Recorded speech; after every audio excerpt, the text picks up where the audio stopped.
Hello，各位觀眾大家好啦，又翻嚟咧，我同嘉 Sir 咧，我哋 update 下個市場嘅時間啦，同埋倉位嘅時間啊。你好啊，嘉 Sir。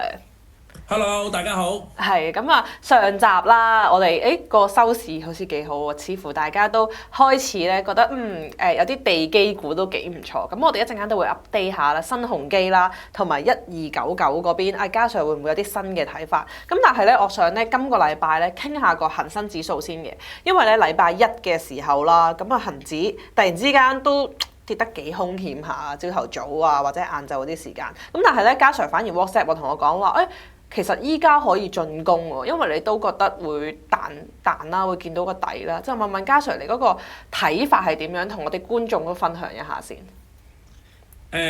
其實咧打指數咧，其實好簡單嘅啫，就係話因為咧你買股票又好，買指數又好，即係買衍生工具就可以打跌啦。但係你買股票就只可以就係喺低位買高位放走。簡單啲嚟講，其實咧喺大戶咧，其實做嘅嘢咧嚟嚟去去都係嗰幾招嘅咋。咁所以咧係一早已經係睇到咧係22,600點咧係個底。咁所以咧禮拜一開始好似成23,000點係咁拉落去㗎。係。拉到落26,000嘅時候咧，我就溝貨啦，我就會開始買啦。咁當然啦，第一你可以選擇買期指啦。咁我自己都會有同啲朋友一齊去炒下期指嘅。咁但係當然啦，如果係買股票嘅話咧，就係嗰一刻去溝貨啦。咁所以咧，如果我嗰陣禮拜一嘅時候，即係話成個禮拜由上個禮拜三到今個禮拜三，最應該買貨咧就係禮拜一嘅朝頭早嗰刻去買貨嘅。係。咁原因係點解咧？第一有一啲技術性指標係話俾你聽，嗰一刻係底啦，莊家唔會再打落去啦。第二咧，即係簡單啲啦，就睇住條50天移動平均線啦，大家攬住呢個位啦，就會係去做反彈，未必做反彈，亦都會就係一個好強嘅支持咯。咁所以咧嗱，如果喺恒生指數嚟講咧，暫時呢一刻咧就會 miss 咗一個叫低位買入嘅空間啦。咁但係都冇問題嘅。咁而家我哋點樣睇住個恒指咧？短線睇24,000點。咁尤其是睇下究竟會唔會有好消息啦，因為阿習主席同阿當勞傾偈啊嘛，好似話係傾電話準備。咁有冇啲咩好消息咯？即係而家呢一刻就大家都會覺得係好消息，所以攬翻上嚟咯。但係有陣時啲嘢咧就係會錯。咁我有信心嘅。會到24,000點嘅。咁所以對於我嚟講咧，我今日咧我都係會加少少貨嘅，因為我喺個盤裏面，我成日都覺得自己唔夠貨。係。講過俾大家聽就係話，我會買200萬嘅貨啊嘛，淨係新鴻基同埋 AIA 嘛。咁但係唔會一開始就買，即係我唔係抌晒落去買，都要有啲技巧嘅買，慢慢咁買。咁如果而家呢一刻咧，23,655點啦，其實我哋暫時睇咧，仲有300幾點嘅水位。明白。係啦，咁就短線就我就覺得個氣氛轉咗，係會睇多300點，睇完嗰300點再諗。係啦，到時可能就係下個星期我哋再 update 嗰個時間啦，咁樣。咁啊，真係嘅，因為我喺 WhatsApp 嘅時候同嘉 Sir 都會得閒即係傾下個市啦。佢真係同我講話，禮拜一咧係最佳買貨時機。禮拜一嗰陣同我講嘅，呢個係真嘅。咁啊，同大家認證翻。咁啊，跟住落嚟啦，就買貨都要睇買咩貨噶嘛。咁啊，我哋上一集有講阿里巴巴啦，9988啦。咁但係咧即係見佢咧嗰個走勢又唔係真係話非常之跑贏個大市喎，佢都比較立少少。咁嘉 Sir 會唔會喺部署上有咩改變啊？好啊，講下俾大家聽。因為咧上個禮拜咧，好似幾日係大概上個禮拜度咧，阿里巴巴咧個莊咧入咗成3% 嘅貨入 CCASS，就嚟咗去花旗銀行啊。開俾大家睇先呢張。好。好，睇一睇啦，呢度開大啲有冇啲啊？清晰。好。咁所以啦，嗱，你會見到啦，5月22號咧，佢持股比例咧大概係9% 度，但係咧喺5月23號嘅時候咧，佢就開始咧就變咗12%，原因就係佢入咗啲貨入 CCASS啊。咁入啲貨入 CCASS 有咩做咧？就係賣鬼咗佢嘅唯一一個原因。係好地地咁樣做咩擺入去個交易場所做咩上架啫？啲嘢係咪先？自係己係咪好地地咯？咁你會見到咧，哇！原來咧佢喺5月29號開始喎，係每一日都減貨喎。係咁琴日仲要減咗4000幾萬添。咁所以咧，你問我睇阿里巴巴咧，其實對於我嚟講咧，我仲有少少貨㗎。咁但係咧，我就會大概到第一，我會睇下24000會唔會放咗去，又或者咧會唔會喺115蚊附近放咗去？原因係其實都唔樂觀，原因就係佢唔會好強嘅，因為莊家都掉緊佢啦。佢如果入花期做乜啫？咁所以咧，禮拜一咧我都未好肯定去做呢件事啊，尤其是琴日啦，禮拜二啦，佢掉咁多貨咧，我基本上我係暫時短線會放棄呢隻股票。咁嗰日咧，我反而見到係我係點樣做咧？買貨咧，我反而買阿里巴巴喎。誒喺禮拜一嘅時候，禮拜一嘅時候，我哋就要等佢到22,600。但係通常我個邏輯係咁嘅，我知道個底喺邊啦。OK，咁你有兩種選擇，一係你又打期指啦，一係你又打股票啦。咁我期指又打，股票又打。咁如果我打股票嘅話咧，我就要揀一隻相對上跌得深而有機會做出反彈嘅股票。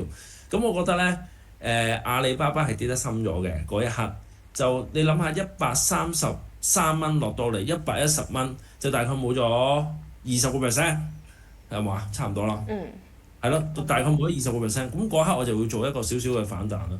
咁我的確就係110蚊買，大概我會呢啲時間，我呢個禮拜時間，如果我哋係試到24,000點就一定走㗎啦，因為佢呢個即係呢個行為已經話咗俾我聽，佢係想走咁啲貨咯。咁我冇必要繼續同佢坐落去，暫時短線我要掉低佢㗎啦。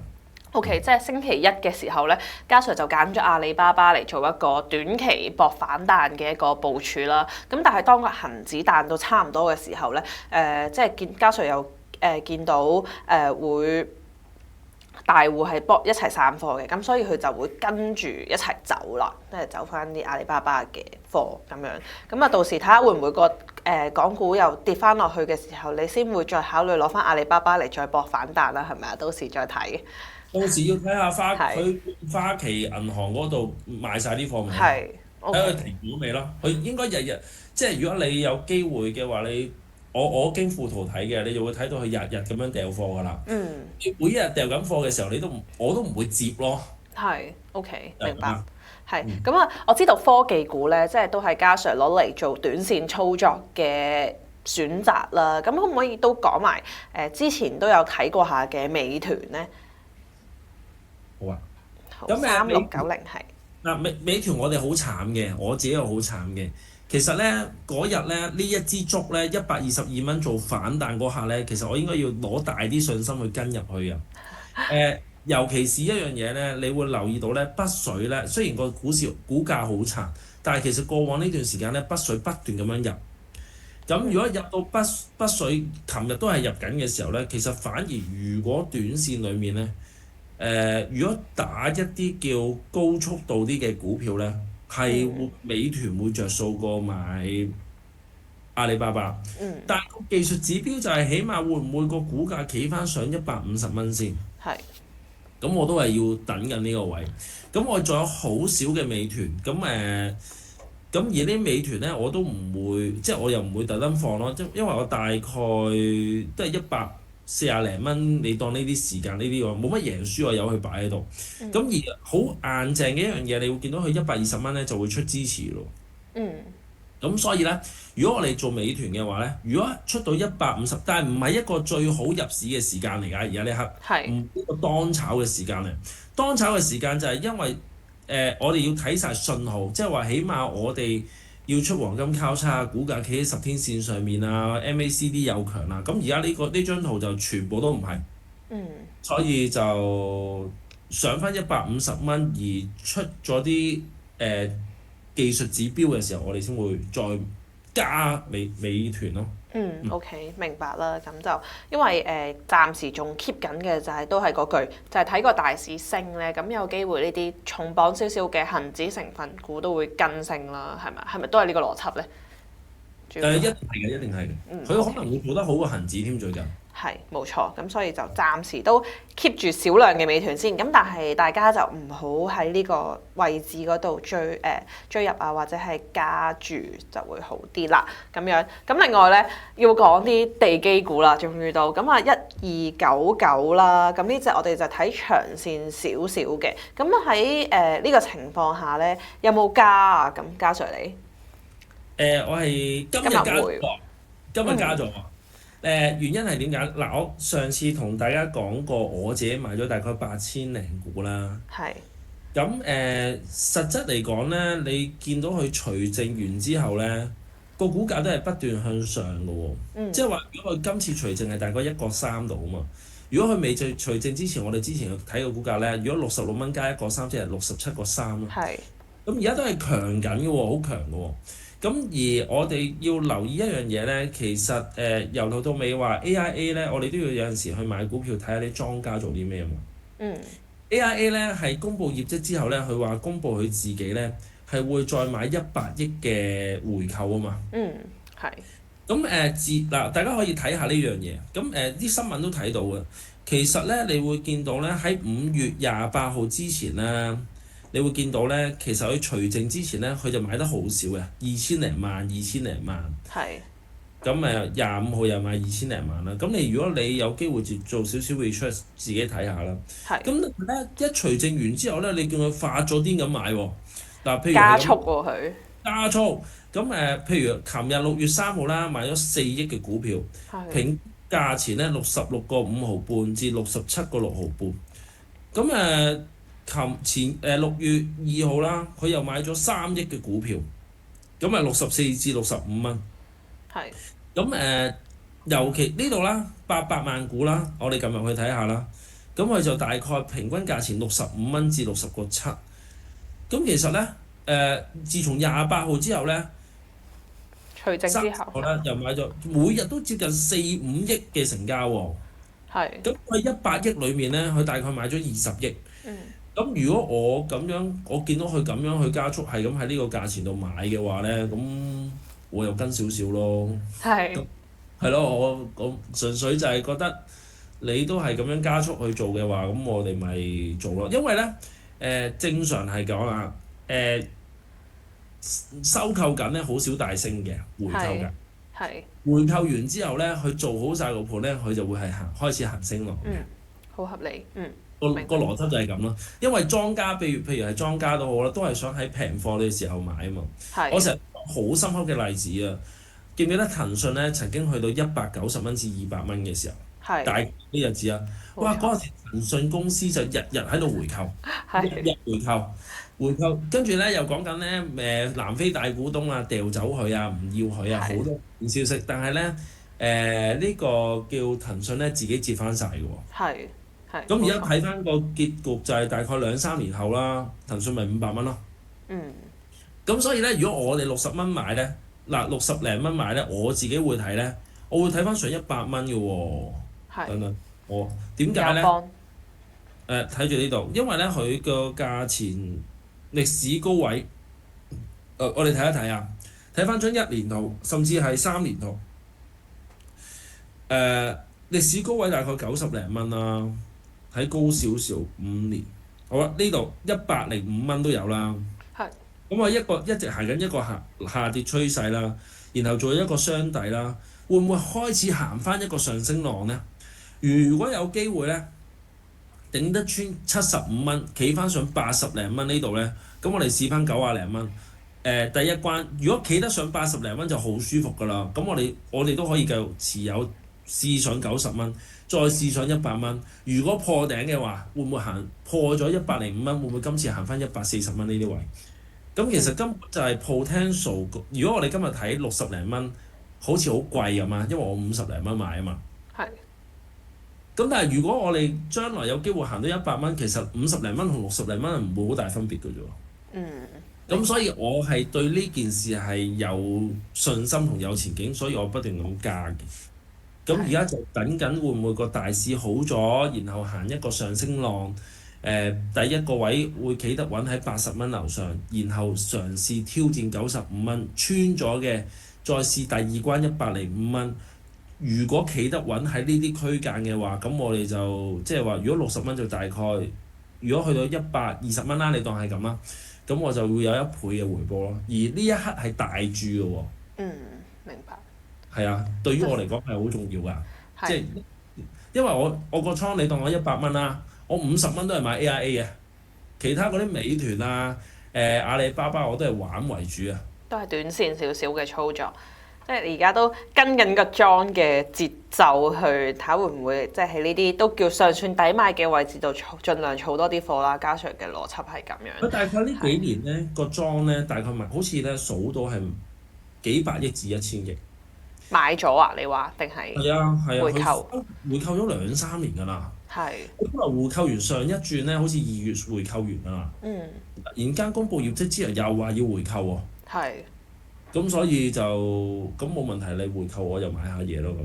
OK，咁啊其實咧佢回購嗰個數據，除咗呢啲新聞嘅網每日會報啦，大家都可以上翻咧港交所佢哋有個叫披露易咧，佢應該當日咧就會即刻公佈翻回購咗幾多嘅金額啦。有興趣嘅朋友可以計完條數話俾我哋聽，回購到幾多係咪啊？OK，明白。咁啊，友邦保險就依家呢個時候仲係可以做一個儲貨嘅部署啦，即係咁啱今日回調，可能都係一個都適合買入嘅位置添。咁啊，但係就中長線少少擺嘅，就慢啲，但係就偏向比較穩陣啲。咁啊，第一站可能睇翻上次嗰個高位，會唔會上翻去70幾，跟住90幾咁，我哋再望上去啦咁樣。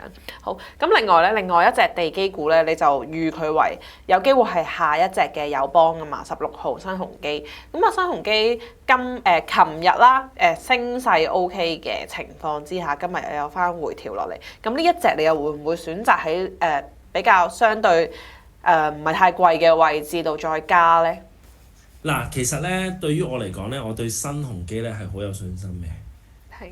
原因係其實好多地產指數嘅指標咧都係回調咗嘅，即係唔係好多 YouTuber 講到咁差嘅嗰時，因為有陣時如果我哋去特登去睇個暫時呢一刻咧個底部係做咗嘅，即係香港房地產嘅市場。第一就係嗰個空置率啦，唔知你有冇睇 Bloomberg？有機會我就send 翻出嚟啦。咁係跌11%，跌到好似7-8%嘅喎。即係個商場空置率啊。係。咁所以咧，對於領展又好，或者呢啲大型商場咧，係即係新鴻基地產咧，係會有一個好消息嚟嘅喎。第二，你留意到咧，尤其是5月係咪啊？5月而家6月，5月嗰個銷情咧賣咗好多千伙喎。嗰啲新樓西沙嗰邊啊，係嘛？西沙之餘，咁上個禮拜 Henry 啊擺咗喺一減價80伙即刻賣晒，今日即刻又加價加翻5%價掉翻出嚟，咁要睇下禮拜6日又買唔買到咯。即係話而家啲人咧就係買一啲大牌子嘅新樓，大牌子跟買牌子啦。即係我成日都咁講嘅，個市弱嘅時候你有權揀靚貨，咁個市差嘅時候咧，唔係個市好好嘅時候，你只能夠買啲周邊嘅貨。有冇得一線貨啊？咁咁所以咧，如果啟德嚟講咧，對於我嚟講，我成日都覺得核心近地鐵站咧好過跑道區嘅，因為跑道區冇配套。如果有機會行過，你都知啊。咁所以咧 Henry 咧，如果係賣到80伙咧，原本即係話其實個價大概係2萬蚊一尺喺嗰個中心位，即係大概咧嗰個叫咩啊？球場啊，嗰個咪叫球場體育館啊，係咪啊？叫啟德體育園係嘛？喺啟德體育園隔離啊嘛。係。咁所以咧第一佢新手銷售咧新樓銷售咧，大概好似5000宗我印象。咁證明係香港人喺呢個價錢係好有購買力。咁加上咧，我哋睇好 HIBOR 咧係繼續而家都維持到喺0.8。係啊，琴日 check 咗。咁所以咧，如果係對香港房地產太過悲觀嘅，就真係即係要我唔會咯，我唔會咯，即係咁樣。當然啦，我市場上咧，如果我點講房地產咧係一個好好嘅狀態嘅話咧，又唔係。但係如果其實我而家去講呢啲嘢，我自己都驚俾人鬧嘅，因為咧，如果你講個樓市升咧，就會講到即係我唔係叫人買樓啊，但係我自己睇好個樓市啫。但係如果好似講樓市升，好似累人咁啊嘛，而家呢一刻係啊，係係嘛，冇錯。一定要講跌嘅。咁所以但係我自己純粹我中立去睇件事就我唔會睇到個市咁差嘅。嗯，OK，係啊，明白。咁所以咧，新鴻基嘅話咧，其實開始咧，因為我講過啦，個利率上面咧係調低咗，所以咧佢持貨能力係強咗㗎，即係唔使咁急買樓啦，因為佢唔使趕住還錢啊嘛。係。所以咧，新鴻基咧長遠嚟講咧，我哋係真係可以望翻100蚊嘅喎。咁但係咧，我今個月咧係唔會買住嘅。係點解咧？新鴻基係唔買住嘅。因為嗱，貴定係咩咧？其實咧貴就一定唔貴，但係咧我哋嚟緊會面對一個風波。風波就係佢個老友17號啦，哦，有個風險啊。係啦。OK 嗱，17號、16號同17號啦，16號就新鴻基啦，17號就新世界。新世界。咁你要知佢還唔到錢啦，全世界都搶佢啦，係咪先？係。咁佢還唔到錢又真係唔啱嘅，借咗人錢唔還錢，咁佢還唔到啊嘛。咁但係個問題就係、佢問銀行再借款，咁個狀態就係匯豐啊、渣打嗰啲借俾佢，好似話月尾啊要還800零億俾人啊嘛，續唔到佢就違約㗎啦嘛。係。咁好似都未傾掂喎。係。咁因為一啲外資銀行就唔再借錢俾你㗎啦，咁樣咁佢就好似爭幾百億喎都仲。係。咁所以會唔會有機會咧？佢呢件事咧處理得唔好咧，導致成個香港房地產嘅板塊咧會受影響咧。咁而第二樣嘢就係、究竟會唔會有銀行即係出手救佢啦？我哋要睇呢樣嘢啦。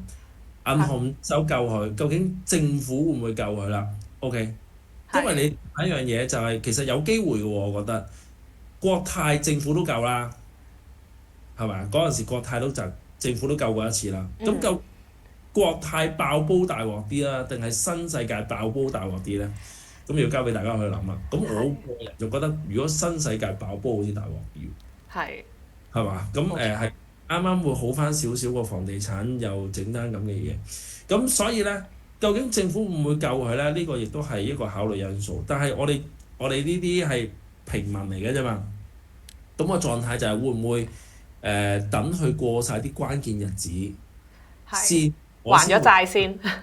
係，如果佢還咗，咪可以繼續咯，係嘛？如果還唔到嘅，究竟我哋會唔會受一波個板塊嘅牽連？咁到時嗰刻咧，我可能會加貨喎。講緊新鴻基啊，加新鴻基。係啊，唔係加新世界。新世界唔會理佢㗎啦，唔同佢做朋友㗎啦，唔會買佢啲股票㗎啦。咁我會新鴻基加貨喎。